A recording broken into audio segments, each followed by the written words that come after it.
Hello students. आज हम सिंधु सभ्यता के विभिन्न स्थलों के बारे में चर्चा करेंगे, जिसमें सबसे प्रमुख स्थल है हड़प्पा। पाकिस्तान के पंजाब प्रांत में मोंटगोमरी जिले में रावी नदी के बाएं तट पर यह स्थल स्थित है। उत्खनन 1920-21 में माधो सुरवस्त और दयाराम साहनी ने किया।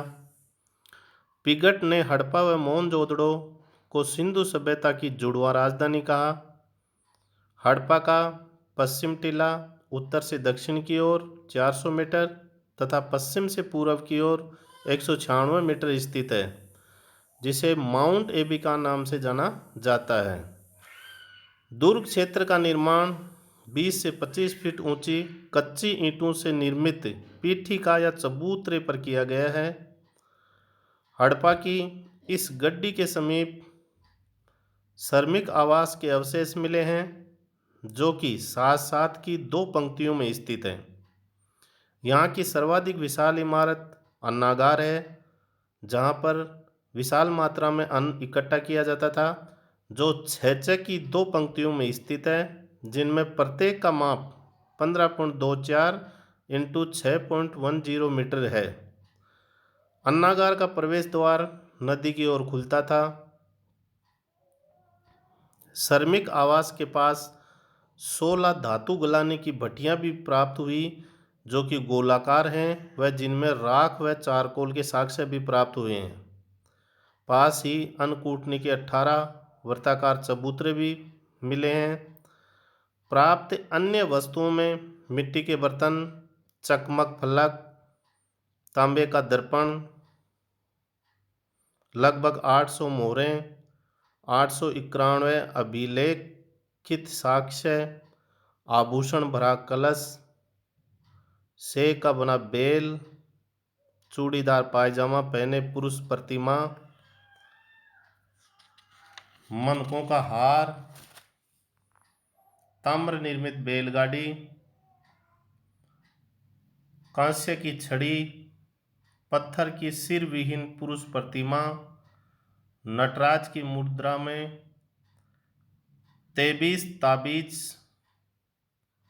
पैर में सांप को दबाए हुए गरुड़ का मोहर पर संभावित अंकन, गधे की हड्डी, खरगोश का चित्र, तांबे का पैमाना, R31 कब्रिस्तान, H कब्रिस्तान,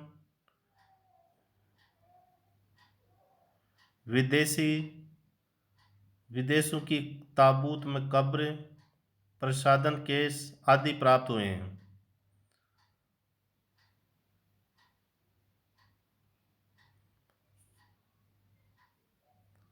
यहाँ से प्राप्त मोहरों पर उल्टी खड़ी स्त्री का चित्रण है, वह निर्वस्त्र है, वह गर्भ से निकलते पौधे का अंकन है। पृष्ठभाग में एक पुरुष हाथ में हंसिया लिए हुए दिखाया गया है, वह कुछ महिलाएं जमीन पर विनीत की मुद्रा में बैठी हुई हैं। इसे बलि के दृश्य व स्त्री को पृथ्वी देवी के रूप में स्वीकार किया गया है। मोहनजोदड़ो के विपरीत यहाँ का अन्नागार दुर्ग के बाहर है। साथ ही मोहनजोदड़ो के विपरीत यहाँ से पुरुष मूर्तियाँ नारी मूर्तियों से ज़्यादा मिलती हैं। अब हड़प्पा इस सभ्यता स्थल के बाद में हम पढ़ेंगे मोहनजोदड़ो स्थल के बारे में विस्तृत चर्चा करते हैं।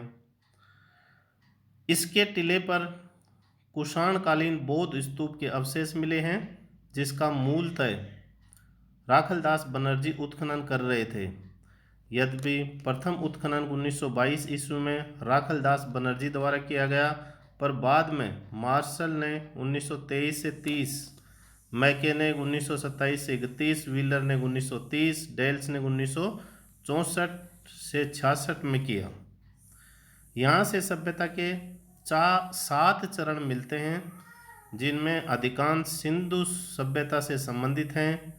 इससे यह संभावना व्यक्त होती है कि यह नगर बार बार नष्ट होता रहा व इसका बार बार पुनर्निर्माण होता रहा।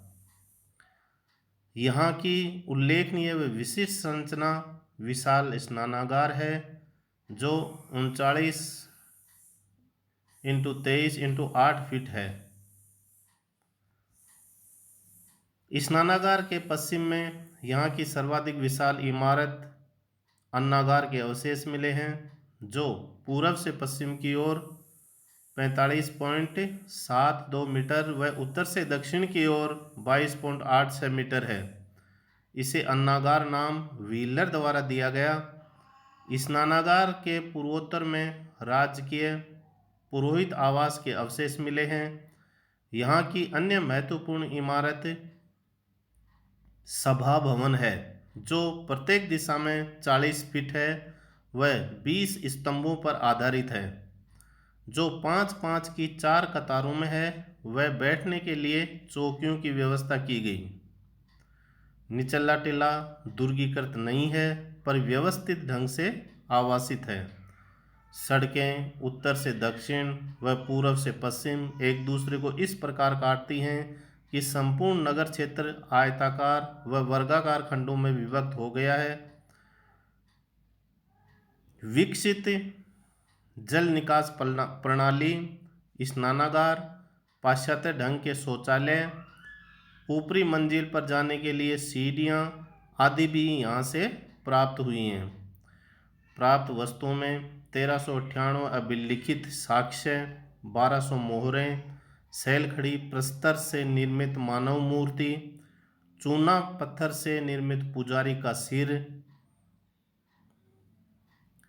एलाबास्टर से निर्मित बैठी हुई मानव मूर्ति, कमर पर हाथ धरे हुए बैठी हुई मानव मूर्ति, कंपोजिट एनिमल, सैलखड़ी प्रस्तर से बनी कुत्ते की मूर्ति आदि ज्ञात हैं।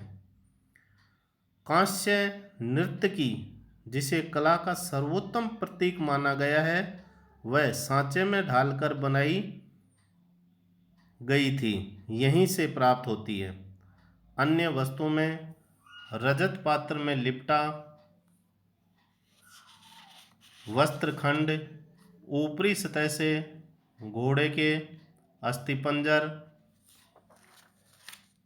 मेसोपोटामिया की बेलनाकार मोहरें, हाथी दांत का फूलदान, सीपी का स्केल, ईंटों की चुनाई, इंग्लिश बॉन्ड सिस्टम में तांबे का गला हुआ ढेर, तार पर ऊपर नीचे खिसकने वाले खिलौने, बैल जिसका सिर हिल रहा है, बंदर जिसकी भुजाएं चलयमान हैं, बेल्ट, मनके पर अंकित 3 बंदर के चित्र, फियांस की गिलहरी आदि उल्लेखनीय हैं।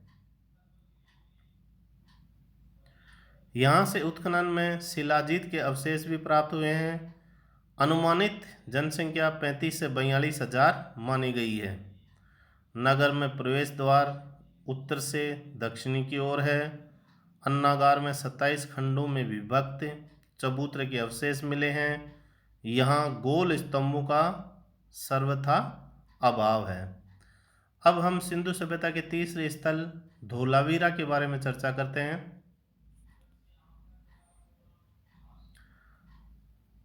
गुजरात के कच्छ जिले में स्थित भारत का दूसरा सबसे बड़ा स्थल जिसका प्रारंभिक उत्खनन 1967-68 में जगपति जोशी के द्वारा किया गया, किंतु मुख्यतः उत्खनन 1990-91 में RS बिष्ट के नेतृत्व में हुआ। यहाँ से उत्खनन में सभ्यता के 7 चरण प्राप्त हुए हैं। यह नगर सुव्यवस्थित विन्यास, सौंदर्यप्रद स्थापत्य व आश्चर्यजनक जल प्रबंधन की दृष्टि से उल्लेखनीय है। यहाँ से सिंधु लिपि के 10 बड़े अक्षरों में लिखित अभिलेख की छाप मिली है जिसे विश्व का प्राचीनतम सूचना पट माना गया है। वैसे तो यह स्पष्ट किसी नदी के किनारे नहीं है, किंतु मानसार व मानहर नदियों के बीच स्थित है। अन्य हड़प्पा नगरों की तुलना में यह 3 खंडों में विभक्त है: दुर्गबाग, मध्यम नगर और निचला नगर। इनमें प्रथम 2 दुर्गीकृत हैं जो आयताकार प्राचीर से सुरक्षित हैं। यहाँ से विश्व के प्राचीनतम व सबसे बड़े स्टेडियम के अवशेष भी मिले हैं जो पूर्व से पश्चिम की ओर 283 मीटर व उत्तर से दक्षिण की ओर 45 से 47.50 मीटर है। इसके चारों ओर दर्शकों के बैठने के लिए सीढ़ियां भी बनी हुई हैं। अन्य स्टेडियम के अवशेष भी मिले हैं। धोलावीरा जलाशय की दृष्टि से विशेष उल्लेखनीय है। यहाँ का करीब 16 जलाशय मिले हैं, जिनमें 2 अधिक विस्तृत हैं। पूर्वी भाग का जलाशय 70 मीटर लंबा, 24 मीटर चौड़ा व 7.5 मीटर गहरा है। वह इसके उत्तरी भाग में नीचे के उतरने के लिए 31 सीढ़ियां हैं। दूसरा जलाशय दुर्ग के दक्षिण में स्थित है, जो 95 मीटर लंबा और 11.42 मीटर चौड़ा व 4 मीटर गहरा है। वह इसे शिलाओं को काटकर बनाया गया है। इसे रॉक कट आर्ट का प्राचीनतम उदाहरण माना जाता है। यहाँ से पत्थर के भव्य द्वार, वृत्ताकार स्तंभ व पोलिश युक्त पाषाण खंड भी मिले हैं। आर.एस. बिष्ट ने यहाँ की अनुमानित जनसंख्या 20,000 के आसपास बताई है। यहाँ सभ्यता का प्रारंभ करीब 3000 ईस्वी पूर्व व अंत 1500 ईस्वी पूर्व के आसपास संभावित है। जल स्रोतों के सूखने के कारण संभवतः इस सभ्यता का पतन हुआ। अब हम सिंधु सभ्यता के चौथे स्थल सूतका गैंडोर के बारे में अध्ययन करेंगे। अरब सागर से करीब 56.32 किलोमीटर दूर बलूचिस्तान में दास्क नदी के तट पर स्थित सिंधु सभ्यता का सबसे महत्वपूर्ण व्यापारिक केंद्र था। इसका प्रारंभिक उत्खनन 1927 से 31 के मध्य स्टाइन के द्वारा किया गया, किंतु विस्तृत उत्खनन 1962 ईस्वी में डेल्स के द्वारा किया गया। डेल्स ने ये संभावना अभिव्यक्त की कि ये प्रारंभ में बंदरगाह था, परंतु भौगोलिक परिवर्तनों के कारण समुद्र तट से दूर होता गया। यह स्थल प्राकृतिक चट्टानों के मध्य में स्थित है।